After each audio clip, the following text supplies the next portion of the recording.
Great. So this is Digital Forensics Introduction. I was sort of hoping that this would be the first lecture that we'll go over in the first week, but unfortunately, due to all of the technical issues that we came across, we really didn't have the chance to go over this. But this lecture is designed to give students a general idea of what digital forensics is all about. So one of the things that we're going to discuss is first of all, define what digital forensics is, really try and understand how this particular area of forensic science has evolved over the last, say, century, I suppose. And then, of course, we're going to look at different contexts where the expertise or the skills of a digital forensic expert will be required. And then finally, we're going to discuss the standard phases that we expect to see in a regular digital forensic investigation. So whatever form of methodology you come across, part of the things that you guys will be doing in your coursework is to identify various types of methodologies and identify one that is suitable for the type of experiments or investigation that you're going to be conducting.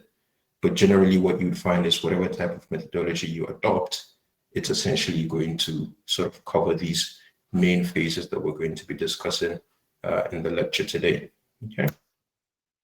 So I'll throw a question at you guys. Digital forensics, when you hear the term digital forensics, can anyone give us an idea of what comes into your head when you hear the term digital forensics? Oh yes, I have to apologize as well. I do plan on making it a bit interactive. So if you don't plan on speaking, unfortunately for you, I'm going to have to force you guys to say a few things every now and then. I don't want it to be a one-way traffic. So please, can anyone volunteer themselves to really tell us what they think digital forensics is?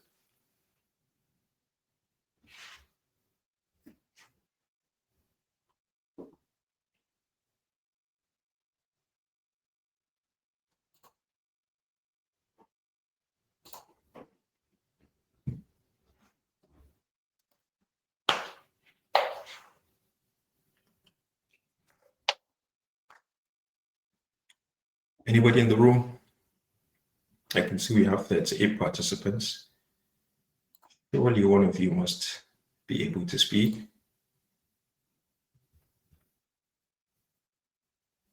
Oh, for speaking.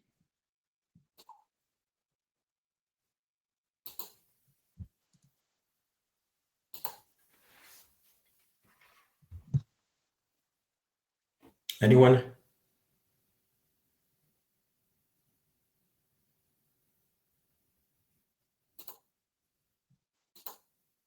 To give it a shot. Thank you, Robert. Thank you. Go ahead. At least off the top of my head, to me, digital forensics would be the act of collecting information or data from either computer hardware or storage devices in order to provide evidence towards a case. Yeah, excellent. I think what you've pretty much said there essentially captures what we mean when we say digital forensics. It's essentially the process of acquiring, collecting, analyzing any form of digital artifact to help support a criminal investigation or an internal investigation, particularly in situations where we're dealing with incident response. But let's look at the standard definition from NIST. So NIST sort of defines digital forensics as a branch of forensic science that involves the collection, analysis, preservation, and presentation of digital evidence stored in electronic devices and computer systems. And one of the things that I really like about this particular definition is the fact that it does not restrict digital forensics to just computer systems in general. It also sort of captures electronic devices. So, we're thinking of things like IoT devices, smartwatches, mobile devices, whatever the case may be, any form of device that can have some form of storage medium that could potentially hold very crucial and important data that we can use to help support in the type of investigation that we're conducting or carrying out. Okay.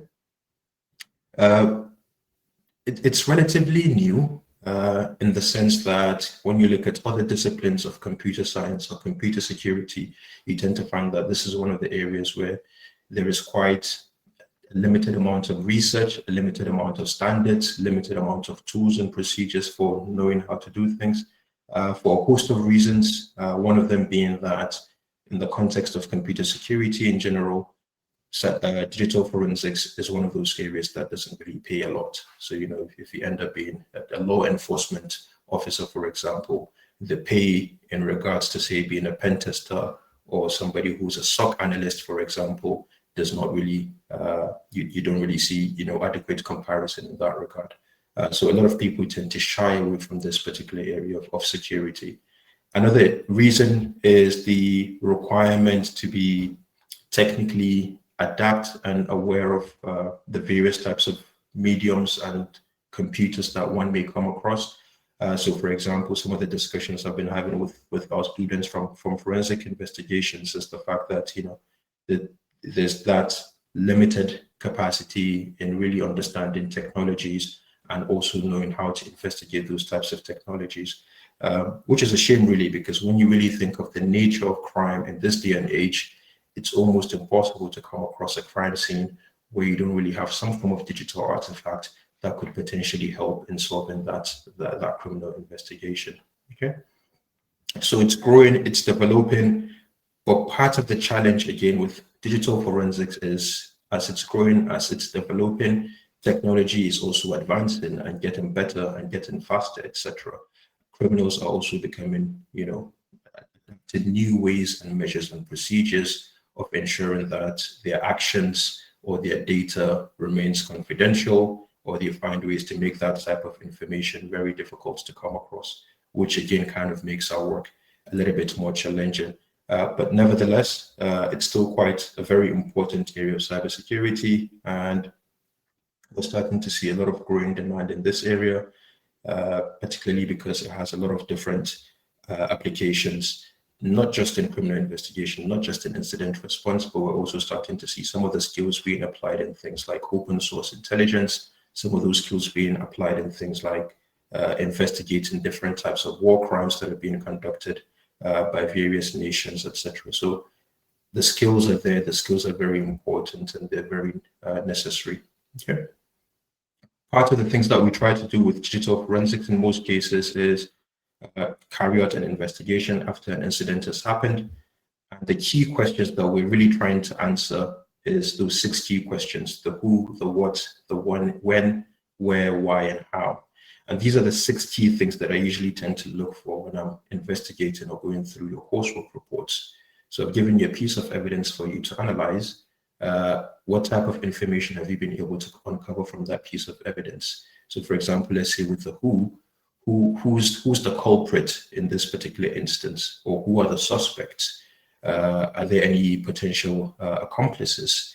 Are there any witnesses, which will not really sort of be relevant to you in your coursework? But again, these are questions that a criminal investigator will probably be asking. Are there any witnesses? Who are the victims in this particular scenario as well? So these are very key, important information for us to really try and uncover. The what is essentially trying to find out what is the nature of crime that has taken place in this instance. Is this a drug-related crime? Is this a murder-related crime? Is this something that has to do with rape or child pornography, or maybe even a cyber-related incident? The when is essentially being able to establish a timeline, or looking at the chain of events that have taken place and using all of those different events and establishing a timeline for when that event transpired, how long it transpired for, and when that event was finally concluded. Okay.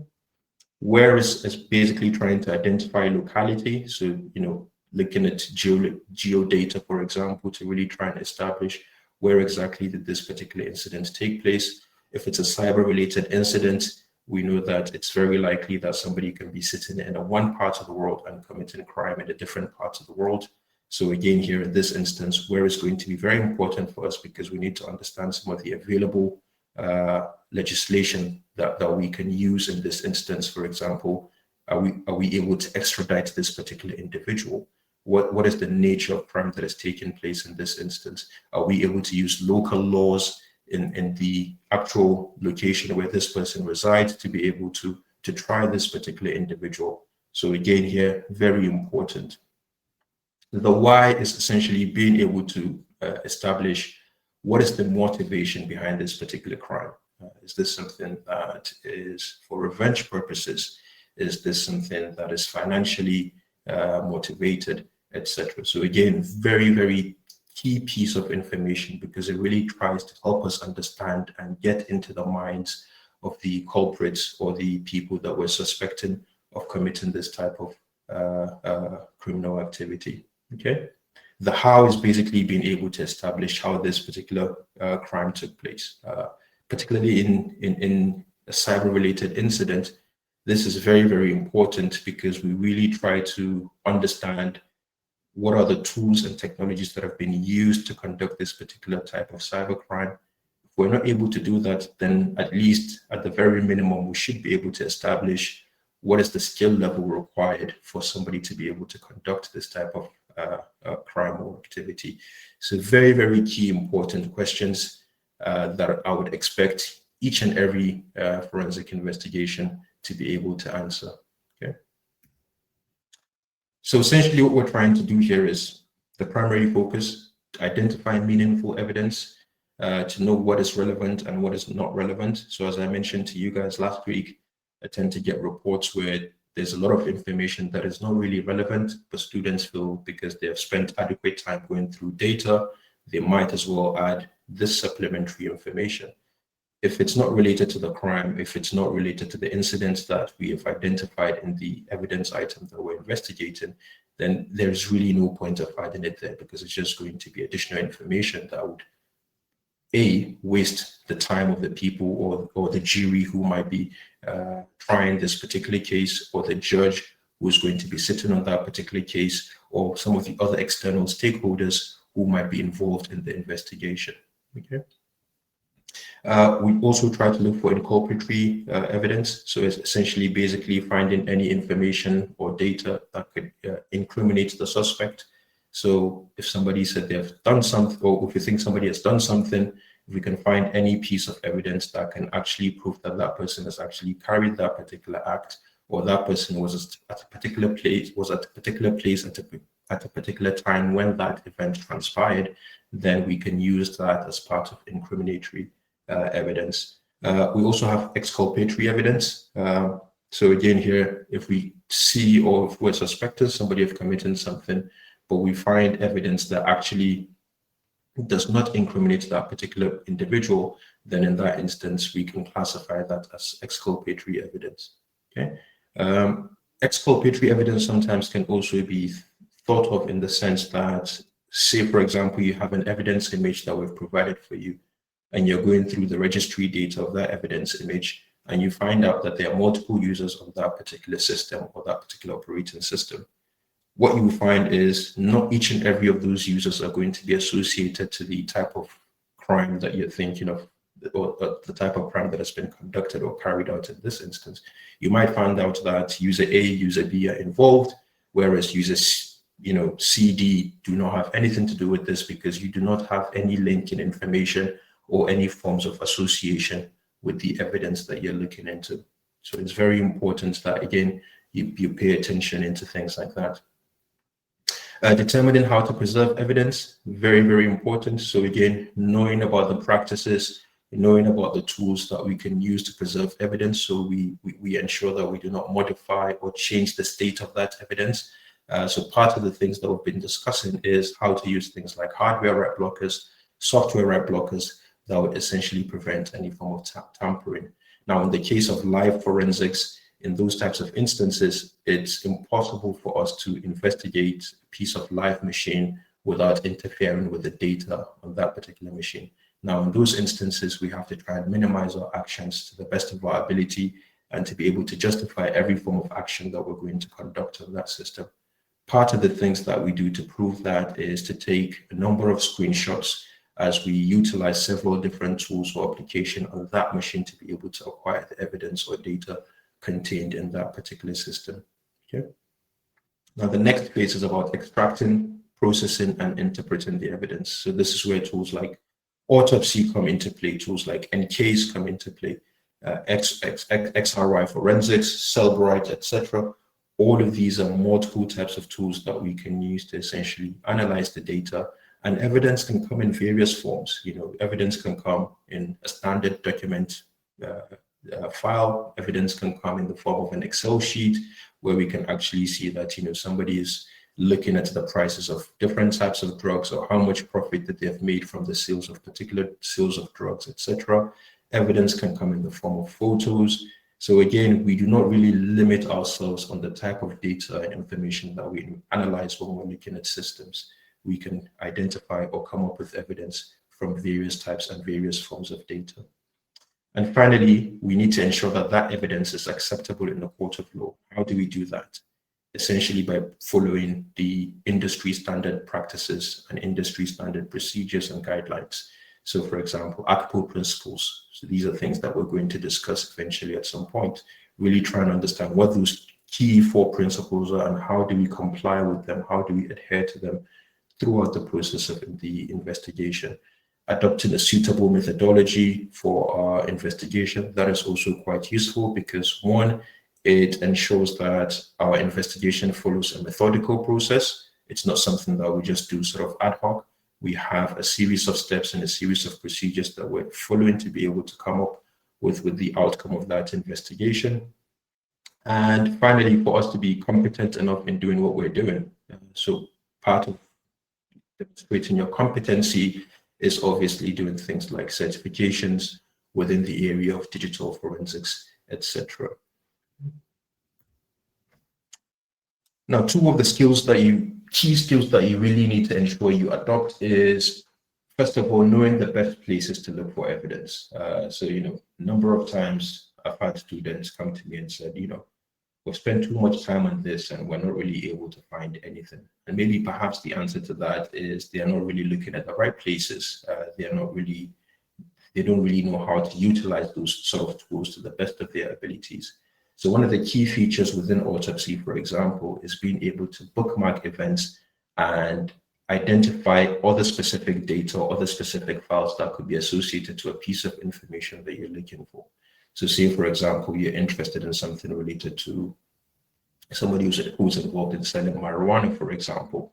You can search for those specific keywords and you can identify specific files that are associated to those specific keywords, and you can bookmark those types of information and store them for other forms of analysis that you're going to be conducting later on. Okay. If you need to do profile building, for example, which is one of the key steps that you need to engage with before even conducting the investigation itself, then in that instance, your best bet is to rely on things like registry-related data to really pick up some of that useful information about the operating system itself, pick up some of that useful information about the multiple different users that are registered on that system. If you need to identify suspicious files, for example, one of the good things about Autopsy is being able to categorize and classify files for you based on their type. So for example, you can go to the types of executables that you have within that system and begin to explore those types of files to really see if there's anything within those files that makes them suspicious or maybe potential malware samples. Okay. But then again, you also have to really understand and know when to stop looking for a number of reasons. One, it could be that you have limited expertise. So if you have limited expertise, that could potentially mean that you could come up with wrong conclusions or wrong outcomes. One of the most common things in this particular area or in this particular domain is that there's a lot of, we tend to outsource a lot of the investigation that we do. So for example, I might be an expert in really understanding Windows operating systems. Somebody might be better at me in looking at Linux operating systems, or maybe other forms of devices or other types of mobile devices, etc. So in those particular instances, it's really important for me to understand my limitation and know when I need to outsource a specific investigation that is beyond the realm of my own expertise. A clear example of that is the San Bernardino shooting case in America. So you had this couple that were involved with the terrorist activity. They were part of ISIS, and the FBI was really trying to have access to their iPhones so that they could uncover as much data as they could. Now, for a number of reasons, it's still not clear why the FBI really couldn't access those devices. but one of the explanations that they gave was a lack of expertise in terms of understanding how to have backdoor access to those types of devices. Now we all know that Apple has very, very strict security implementations on all of their the devices that they offer. So again, in that particular instance, FBI had to outsource that particular device to an Israeli company to really help them have backdoor access and gain information on that device. Now that could be just a reason that they would give, maybe perhaps to sort of douse the tension, or maybe essentially make part of one of the reasons that I would think that they will probably do that would also have to do with the existing legislation in the United States. So, for example, maybe those specific individuals might have specific rights that may need to be observed during the process of the investigation. So again, being aware of the existing legislation in that particular locality, knowing how to apply or work within the realm of that particular legislation, and knowing your limitations is also very important. And again, here, one of the key things that you always need to refer to is the scoping contract or the authorization letter or the search warrant. Those key information or those key documents are going to provide for you the scope and nature of the investigation. And anything beyond that particular scope would essentially mean that whatever outcome you produce out of that investigation is going to be considered invalid because you have not worked within the legal ambit that you have been provided in that instance. So I think it's quite important that you're aware of this, and then, of course, being and knowing when to stop looking for information and data. Also, just to add, if you're investigating just one person, or one person is being suspected of having committed one particular type of crime, if you're able to find evidence and data that pretty much supports that allegation, then, you know, in a lot of cases, in a lot of instances, you might want to limit your investigation to that. And there is no need for you to keep pushing more and start looking for more data, because essentially what you're doing in that instance could potentially also infringe on the rights of that particular individual, especially when you start considering how strong the application of legislation like GDPR and Data Protection Act are. So again, just being aware of things like that, knowing that when you found useful evidence, to pretty much conclude the investigation at that point in time. So let's look at how the discipline has evolved over time. So starting from the early part of the 1800s, we have people like Francis Galton and Leon Lartey that have significantly contributed to this field. So Francis Galton has done a lot of work in terms of things like fingerprint identification. Is classified or considered the first person to actually demonstrate that no two individuals have identical fingerprints, including identical twins. And he was able to develop this system of classifying and categorizing fingerprints based on the patterns that we have on those different prints. And again, we can see how some of his work is still used till this date.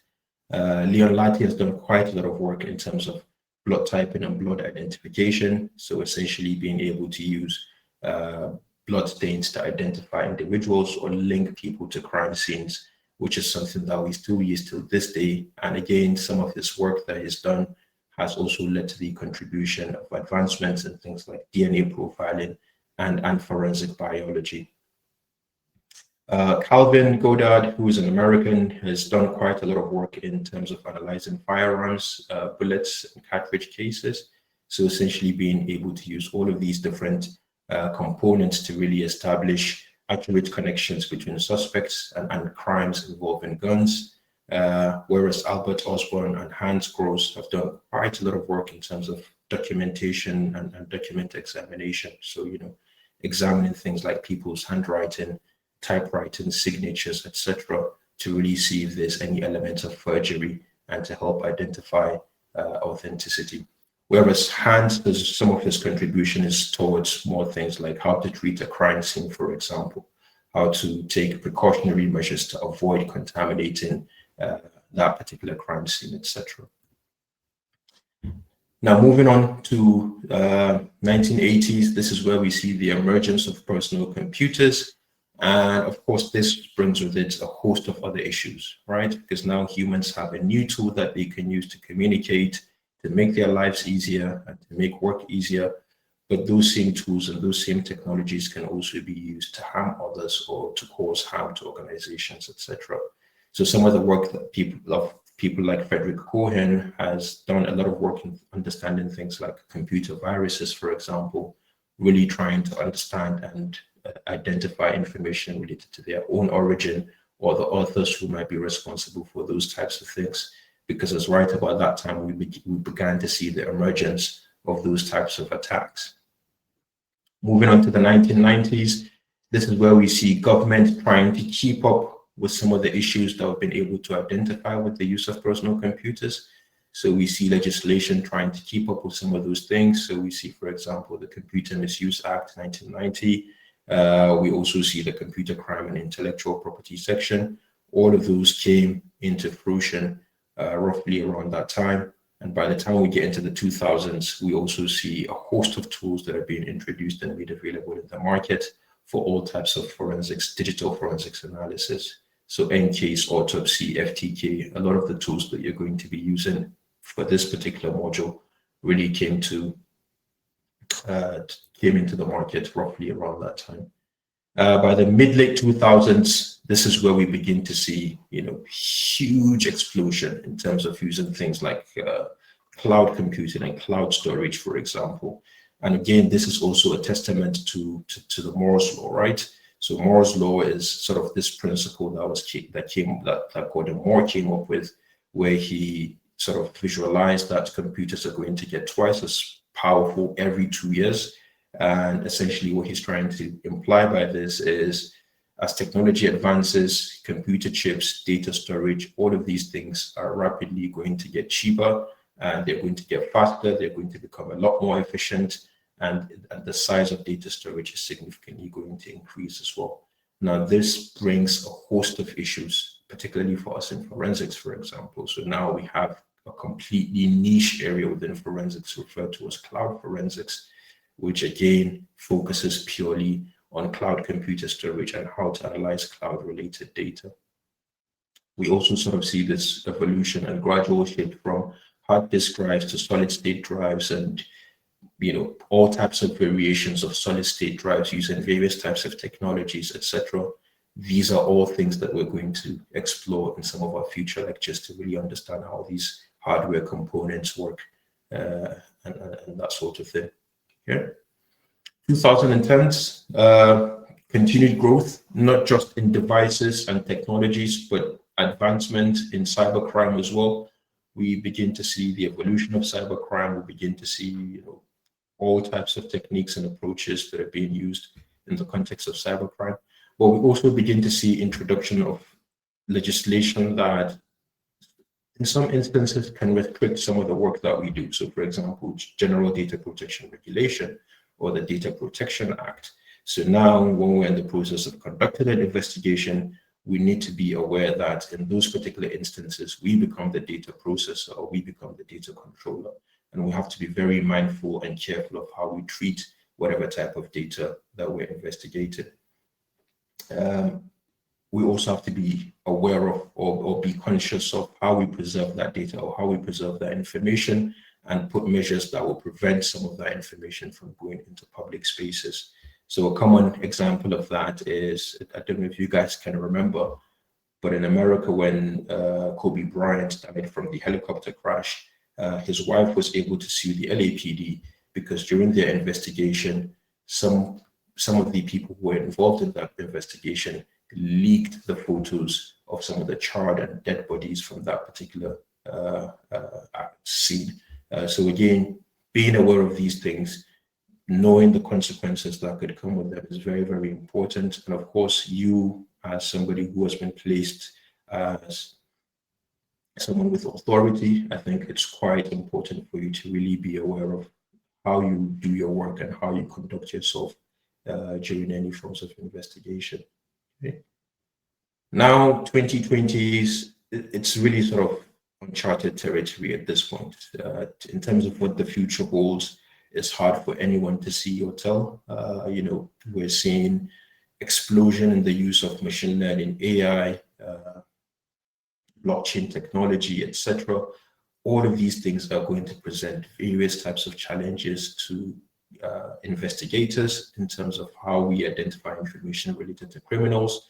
But even within the aspect of cybercrime, for example, it's also going to be a lot more challenging to really sort of identify the nature of cybercrime that is taking place and how to contain it, and how to also assess the type of damage that is taking place or be aware of some of the people who might be involved in it.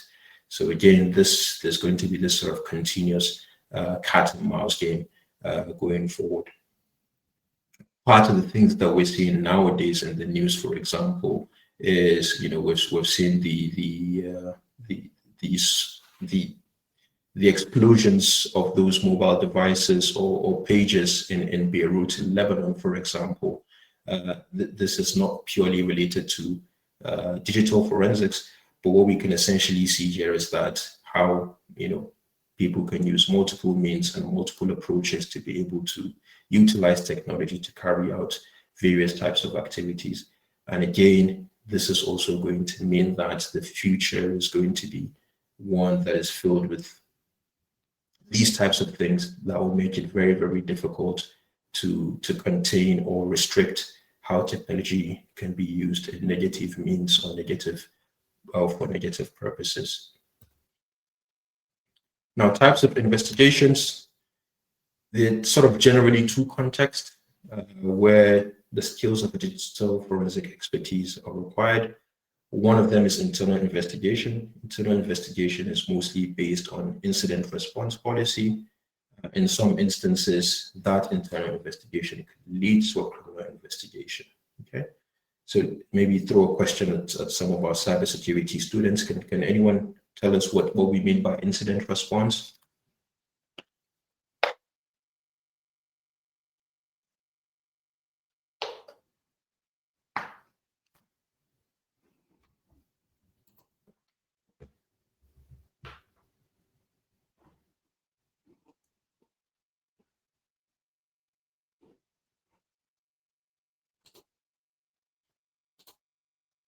Would anyone like to tell us what incident response is? Second-year cybersecurity students.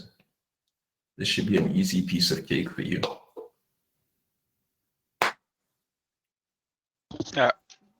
Can you hear me? Absolutely. Thank you, Scott. Incident response, KB, is literally the actions you take when an incident begins or you first detect that an incident has happened. Very good. The steps that obviously your response plans. Very good. Thank you for that, Scott. I mean, yeah, very much like what Scott said, the definition or meaning of incident response is literally in the actual word in itself. So essentially, organizations are going to come up with plans and strategies for dealing with various types of events or cyber attacks or any forms of vulnerabilities that could potentially affect the business going of that particular organization.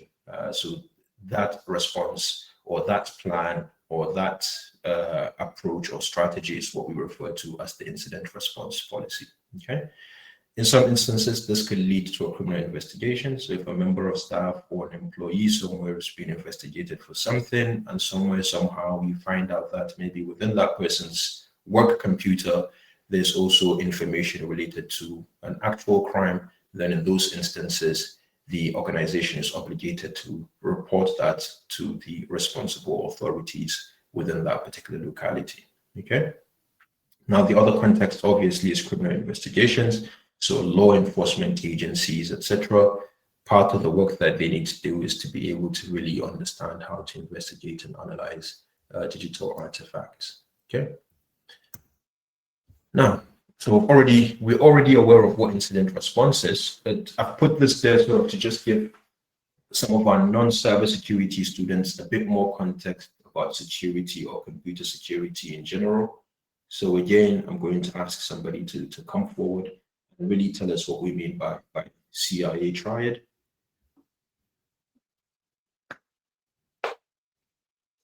Can you hear me?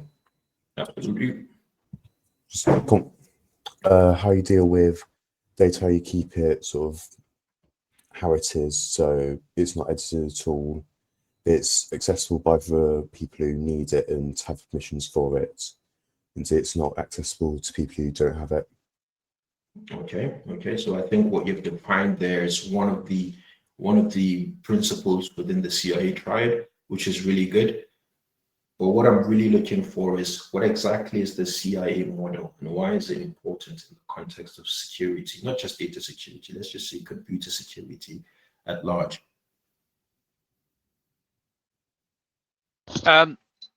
So the purpose of the CIA triad, as I understand it, is basically to define a framework, a rough framework, not specific, of how data should be handled, the steps that need to be taken with certain types of data and how it is stored. And obviously, like Joe said, that it's available when it's required. Yeah. Very good. Thank you. So essentially, if you come from that security background, what you would certainly know is that CIA triad or CIA model is a model that we try to. So when we build our security architecture or when we build our security framework within a company or an organization, one of the things that we essentially want to make sure is that that security architecture or that security framework meets the goals of the CIA model. Okay. And now the CIA model has three different facets. One of those facets is confidentiality, the other is integrity, and finally availability, as Josh was describing to us earlier.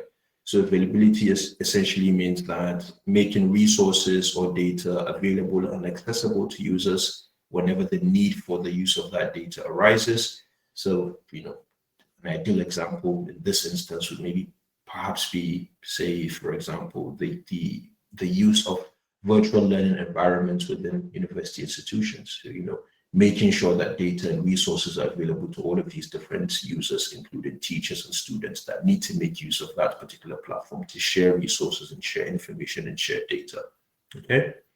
Confidentiality, on the other hand, is essentially making sure that systems, information, data, all of it is kept confidential and only made accessible to authorized personnel. So, we use multiple types of access control mechanisms, so things like passwords, multi-factor authentication, and a host of other security measures to be able to satisfy that confidentiality criteria.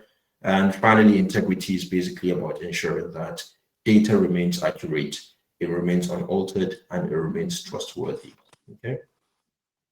Now, what we're going to see in this particular scenario is that whenever these facets of the CIA, or whenever we put measures in place to help us meet that particular CIA model, whenever those measures are compromised, then we have an incident response. Okay. So again, incident response is basically reacting to some of these different measures that we've put in place to help us meet that particular CIA model or that particular security approach. Okay. So yeah, this is just in there to just give some of our non-cybersecurity students a bit more context about what we mean in regards to incident response. Okay. So incident response is very, very important to organizations. So, just because you have the skills of a digital forensic expert, that does not necessarily mean that you have to be working with authorities and you have to be involved in solving crime. Okay. Some of those skills and some of those expertise are going to be required within organizations. So you could be part of the IT security team, for example, and part of your job will be evaluating and testing systems to really find out whether they've been compromised or not, and again providing reports and information relating to the various types of issues that you've found in regards to those different systems. So let's look at this model. I'm not sure if this model is going to be quite clear to most of you. It looks a bit readable on my part. I hope it is for you guys as well. Looking at this model, we have, I would say, 4 different phases of an incident response. So one of those phases is detection, second is analysis, third is containment, eradication, recovery, and finally is post-incident activity. Looking at the various different processes involved in all of on those 4 stages, can you tell me where you think most of your skills would be applied as a digital forensic expert? In the 4th step. 4th step, that's post-incident activity. Very good.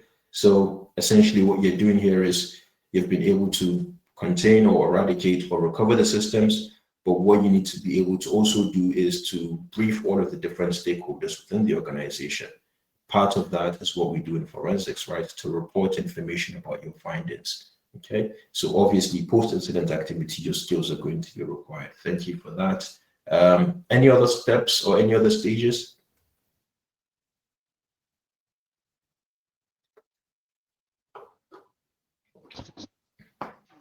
I mean, you could argue analysis as well. Yeah. Because obviously you need to know what they've done to, which is forensics, I suppose. Very good. Excellent. So yeah, it's very much like what Scott said there. You could argue analysis. Part of the things that we're going to be doing is log analysis, right? Looking at various different types of log entries. What we're going to be doing in weeks 9 and 10, I believe, is malware analysis, really trying to understand how we can understand systems that have been compromised and how we can find information related to those different malware samples. There's a specific area of digital forensics that specifically focuses on network analysis. And part of the things that we see there is network traffic analysis. Memory analysis is what we do. That's the main thing that we do, right? We look at volatile memory, we look at non-volatile memory, and we try to use all of that to provide information to the various different stakeholders that are going to be involved. So yeah, very much like what you guys said there. Analysis, post-incident activity, I think those are the key areas where your skills and expertise are going to be required. Detection, not so much. Part of the reason is, especially when we start going into those malware analysis lectures, is that you see that what tends to happen is that most organizations are more likely going to have systems in place to help them detect any form of malicious behavior or abnormal activity within their systems. So I would say in those types of scenarios or in that particular stage, I don't think we're going to be really needed. Containment, eradication, and recovery. I think this is something more related to cybersecurity experts. So really sort of doing a proper vulnerability assessment, patching those vulnerabilities, and assessing the impact of the systems that have been compromised. Okay. But looking at the standard stages of incident response, what we're essentially going to see is that it's quite relatable to standard procedures of a digital forensic investigation. So at the initial stages, we start with identification and containment, then we move to analysis, then we move to eradication and recovery, and finally the follow-up stages where we provide information about our findings. Whereas in criminal investigations, quite similar processes. We start with preparation, which is what we did last week. So essentially being aware of how we prepare ourselves for the crime scene, what sort of tools are we going to need, what sort of technologies are we going to take with us, then preserving that particular crime scene, then collection, acquiring all of the various types of digital artifacts that we find there, then finally, or not, well, not finally, but from there we move to examination and analysis, and finally we move to presenting that information to a jury or to a judge, and the decision is made on in that particular instance. So again, here we can see how these two different areas really sort of align in terms of the requirements across their different processes. Okay. Now, standard digital forensic procedures. Most of you are pretty much going to be aware of what is required from the labs that you have done, but again, it's important that we go over this. So we start with phase 1, which is the acquisition process. And our goal here is to recover as much evidence as we can without altering the crime scene. We need to provide as much documentation as possible. So it's very important that you have your case notes or contemporary notes with you. These can be handwritten or they can be written in a digital format. It doesn't really matter. But it's very important because these are the notes that would allow a third party to be able to follow the same steps and procedures and be able to achieve the same outcome. So it's very important that we always have our case notes with us. Part of the things that a lot of students tend to do for my coursework, for example, is to always provide their case notes in appendix, and I could always refer back to that to really see how they followed up in their practices during the process of acquisition and analysis. Maintain a chain of custody. So this is something that we worked on last week as well, ensuring that we have that document that helps us track and control the evidence items that we've seized from the crime scene, and also ensuring that there's an evidence custodian whose responsibility it is to keep or to store those particular evidence items. It's also important for us to determine if the incident actually happened or not. And how do we do that? Of course, we won't be able to do that without approaching the crime scene, right? So we look for signs within the place itself. So if it's something related to murder, for example, are there any dead bodies across the place? Do we see any blood samples, etc.? It's very important that we have those types of key information before we even begin the process of investigating the digital artifacts, because it gives us a bit more context. Really sort of understanding the crime scene and what really transpired in that particular place is very important. What kind of system is going to be investigated? Are we dealing with a live system? Are we dealing with a system that has been shut down? Are we dealing with a server that belongs to a company somewhere? And is that server something that we can shut down, or does it have to keep operating? These are key questions we really need to be able to have answers to before we begin the processes of acquisition. In most cases, with a lot of organizations, you tend to find out that they have systems that cannot really be shut down because those systems are critical to the business continuity of that organization. So in those instances, that dead or static forensics can really not take place. We have to use live forensics. Okay.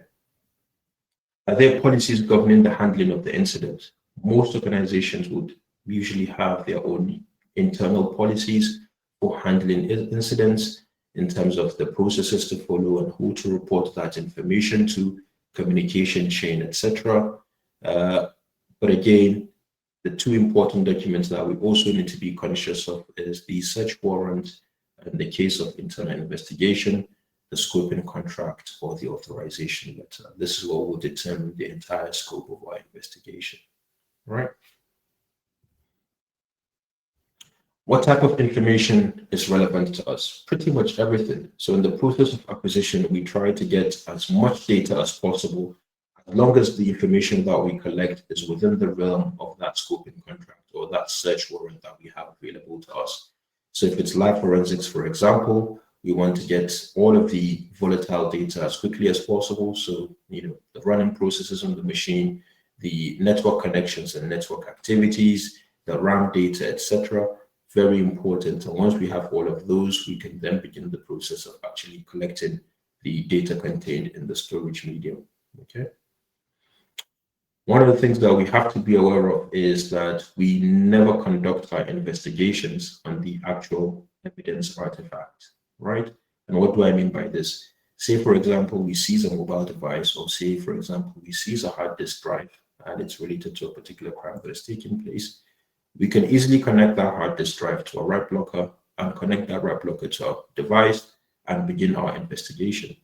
But that is not the standard practice. The standard practice is for us to always create an image of that particular evidence artifact. And by image, essentially what we're doing here is basically making a copy of that particular data or information contained within that device so that we can use it for investigative purposes. And then what we do with the actual evidence artifact is that we store it in an evidence locker room or some other place. Okay. So again, something for you to bear in mind there. The general requirement is to always make 2 copies of an image. So we have the original copy. Say, for example, you have a USB drive there. We generally will make 2 copies of that. So we'll make 2 images out of that original copy. Those 2 images, one of them will be used as a working copy, the other one will be used as a control copy. So if we have other external parties that want to be part of that investigation, we can give them access to that control copy. Or if there's something that needs to be moved across to somebody who has more expertise than us, then we can give them access to that control copy. But we should always ensure that the control copy and the working copy are exact matches of the original copy. Okay. Now, in terms of data recovery, what are some of the things that are very important to us? Essentially, every form of metadata that we can find associated to the files that we're interested in, or the evidence items that we're interested in. So user IDs, file signatures, mark times. The mark times are date and timestamps that each and every file is going to have. So mark stands for modified, accessed, and created. This will also essentially give us a general idea of when that file was created, when it was last modified, when it was last accessed, the permissions on that file, the size of the file, the hashes, etc. For example, one of the things that we do when it comes to signature detection of malware samples is, rather than uploading the actual sample to platforms like VirusTotal, for example, to provide us with generic information about those samples, we could essentially take the hash of that particular malware sample and upload it into tools and platforms like VirusTotal for us to see if we can have any general background information about that type of sample. So again, all of these types of data are going to be very, very critical to us. We may be able to recover deleted files. One of the things about most file systems is if you delete a file, what a file system usually tends to do is it doesn't delete the file instantly. So it doesn't delete the file from the block within the hard drive that contains that particular file. What it would usually do is delete the actual reference that tells the operating system where that data resides within the hard disk. Okay, so when that reference is deleted, that means that space can actually be overwritten by any future storage that needs to be done on that hard disk, because the operating system is going to assume that that block space does not contain any information. So we're able to recover files as long as the blocks or spaces where those data are contained are not overwritten by any additional files or any files that will be stored in the future. So again, just something for us to be aware of, being conscious of deleted files and knowing how to access them, etc. Okay. I think we've covered this already. Slack space is very, very important to us. So a slack space is essentially the unit of space that remains within the block. So what tends to happen is, say the smallest unit, for example, within a hard disk drive is called a sector. A sector is usually 512 kilobytes, right? So say, for example, you store data or piece of file, and let's assume the size of that file is 500 kilobytes. That essentially means that we still have 12 kilobytes of space, okay? So now that 12 kilobytes of space is going to be used for storing any additional metadata associated to the file, any additional data artifact associated to that particular file. So slack spaces are very important, particularly when it comes to things like data recovery. We can go there and get a sense of what sort of files were stored within that particular sector, etc. So again, just something for us to be conscious of. These are some of the things that we're going to be experimenting in the lab sessions when we start investigating various types of evidence images. Then comes the analysis bit. In terms of analysis, essentially what we're trying to find is as much evidence as we possibly can. So finding any image or data or information that relates to the actual crime that has taken place, finding information related to who are the people responsible for certain files, who are the people who have carried out various forms of communication across that system. So we look at things like email messages that have been transpired within that system, etc. So quite a range of things for us to look into when it really comes to analysis.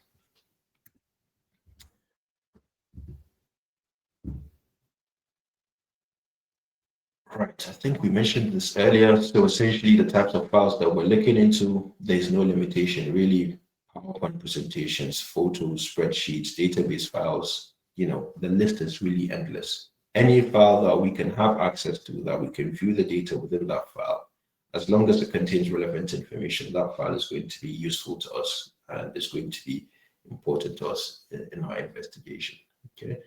And one good thing about most of these different tools that we're using is if we come across any file that is of interest to us, we can simply extract that file into a local machine and view that file using multiple tools and applications, which makes it quite easy to really examine those different artifacts.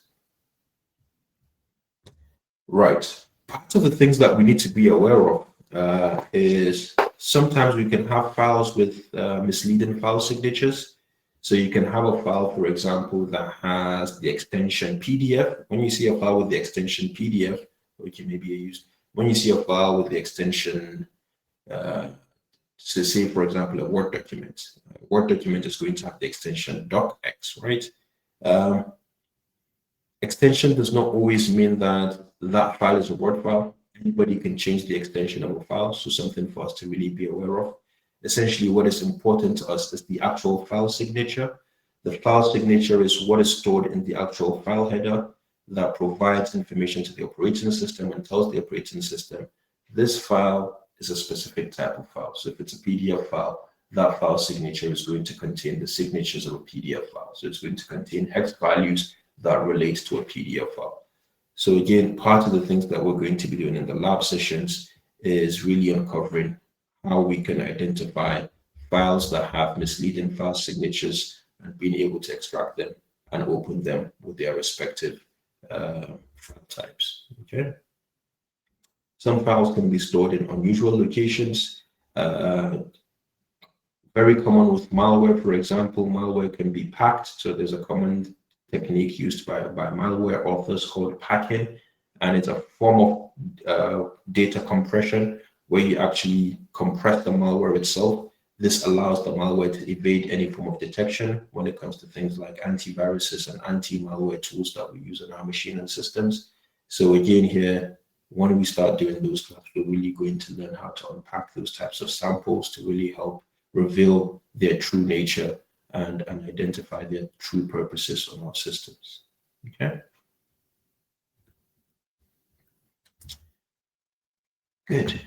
This week, I had a discussion about this earlier. So event reconstruction, building timelines, utilizing various types of information, metadata such as MAC times, utilizing, in some instances, we could also utilize open source intelligence. So we can look at publicly available information about a particular person. If that person is of interest or that person is associated to a crime, we can look at the social media data. We can look at any information that they have available on public platforms, say, for example, Companies House or any other government institution that provides public information about users who have made use of public services. So again, just being conscious of that and knowing how to utilize that information to support our investigations. Time issues. This is quite a common one.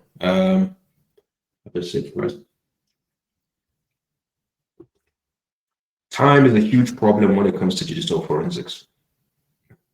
Partly because if we don't use the right time, then the outcomes of our investigation, or if we say, somebody did something at a specific day or at a specific time, then that information could be wrong if we're using the wrong time zone information to investigate that particular piece of evidence, right? So it's very important that we are aware of this. One of the first things that we should always be expected to do is to use things like Registry Viewer to help us extract the actual time zone information of that evidence image. So say, for example, we make an image of a system, we can use Registry Viewer to help extract the actual time zone information that was stored in that particular system. That way, that time zone information is what we can use to reflect the outcomes of our investigation or any findings we make from that particular investigation. It's very important that we're conscious of this. Otherwise, we're going to end up with wrong timelines. We're going to end up with wrong information about date and time, about when events actually transpired or took effect. Okay. Right. It's the analysis part, to be honest, is generally what I tend to consider the most challenging part of digital forensics, because it takes so much time, especially when you're dealing with an evidence item that has so much data. imagine having to go through 4,000 or 5,000 images or pictures, for example. Now, that's not even the worst part. The worst part is imagine having to go through those images, and if those images are related to things like child pornography, for example, or images associated to a murder case, etc. Some of these images can really be horrific and graphic, and which makes it again a very, very challenging job to be involved with. Okay, but yeah, like I mentioned, it's a very, very time-taking process. You know, you need to apply yourself very well. In some instances, you could come up with your own unique strategy of how to analyze the data yourself. But again, it's somebody has to do the job, right? So, and if you have the skills for it, then, you know, why not? Okay. One of the things also that we can do, particularly in internal investigations, is to compare. So if we have a compromised system, we can compare that system with an existing known good state. So, you know, we can have a version of that system that has been stored somewhere, and that version of that system that has been stored somewhere is essentially going to be used as the sort of the good state of that machine.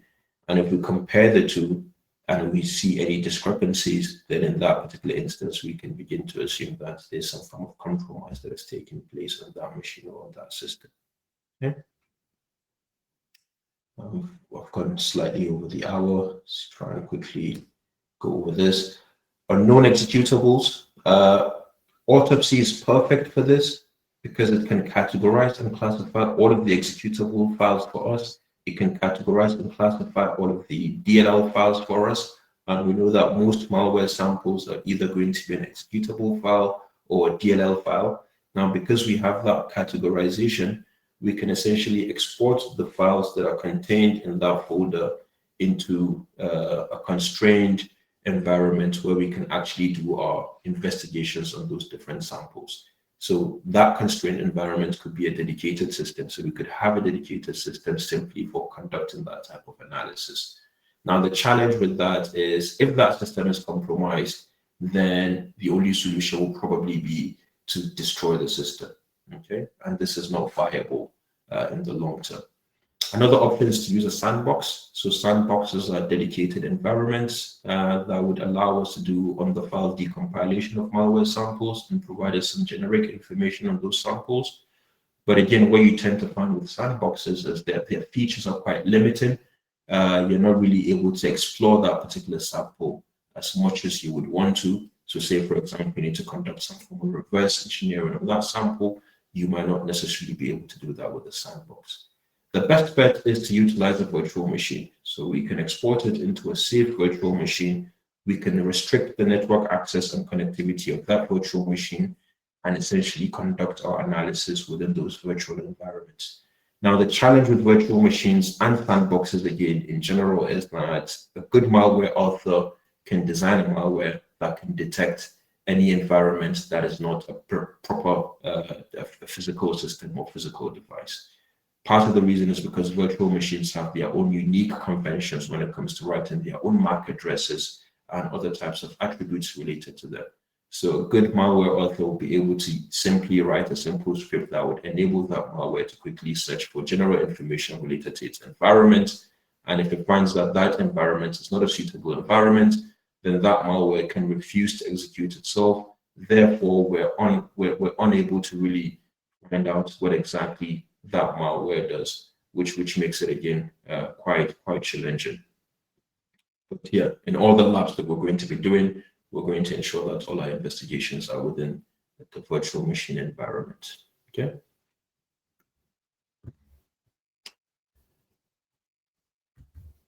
Good. Authorship analysis, very, very important. Really trying to understand the skill level required for, particularly in cyber-related incidents, skill level required for certain acts to be conducted, or skill level required for a particular type of malware sample that was designed and used to compromise systems.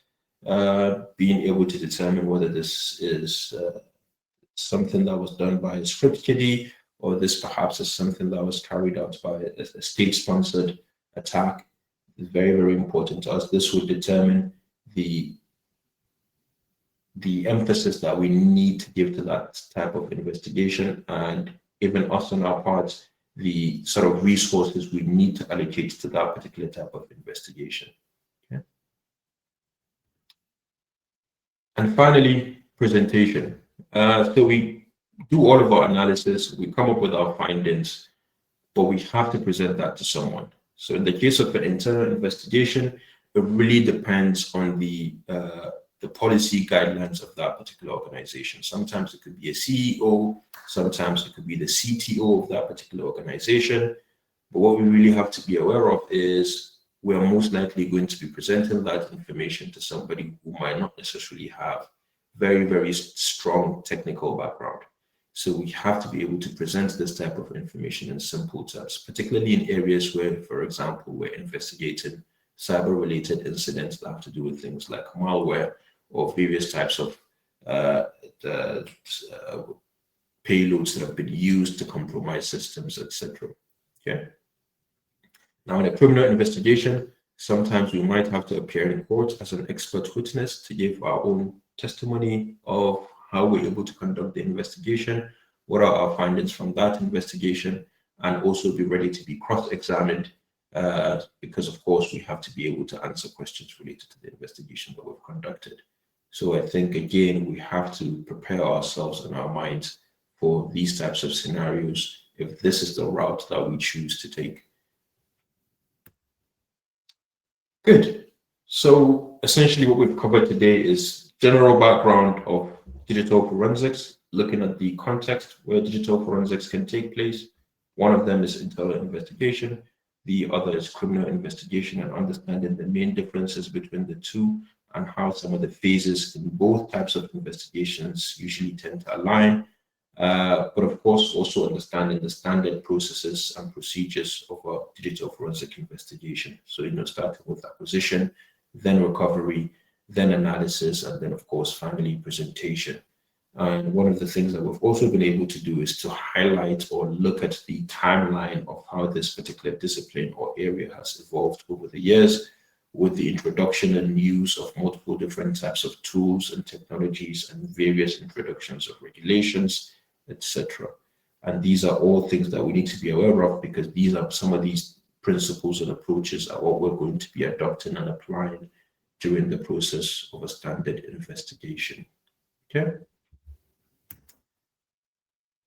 Good. Any questions from anyone?